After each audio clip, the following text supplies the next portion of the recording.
please subscribe and don't forget to press the bell icon to get notified whenever we upload a new video. Let's talk about Motown. Joining the A5 and S5, Audi India launched its new generation RS5 Coupe, and this is the second new generation launch from the company this year. Rukmini Rao caught up with Audi India head to understand the car maker's road ahead for India.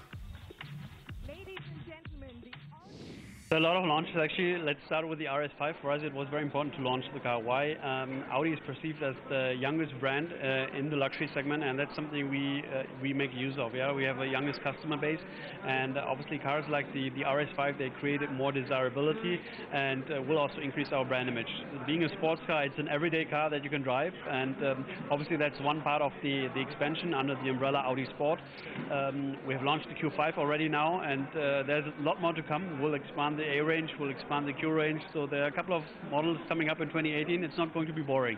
You've spoken about a flattish growth for this year. Has that changed? Any indications of upward revision of what you think could be the growth for India? See, I have to refer to the union budget, to be honest. Before the union budget was announced, we were planning on a double-digit growth. Now, after the union budget, I think it will be rather a flat year for Audi in India.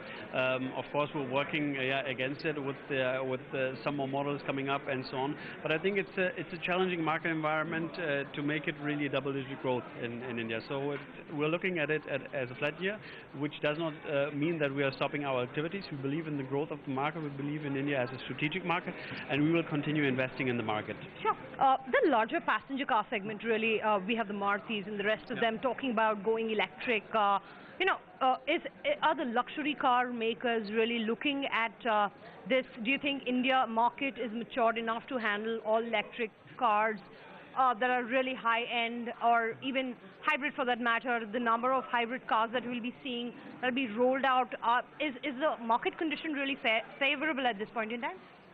I think that India is going electric. If you see the activities from the government side, from the stakeholder side, from the OEMs, there's a lot of traction when it comes to electric vehicles. I think India has to be made ready for this. Let's put it this way.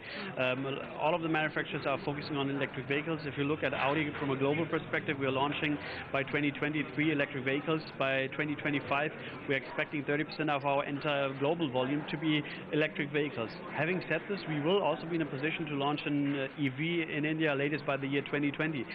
But at the same time, it also means that we need to make sure that the infrastructure is in place, that because the responsibility doesn't stop there when you launch a car, but it actually starts there. Because if customers have to go somewhere from A to B, there needs to be a charging station. There need to be charging stations everywhere, and this infrastructure has to be set in place. Apart from this, policies also have to be set in place.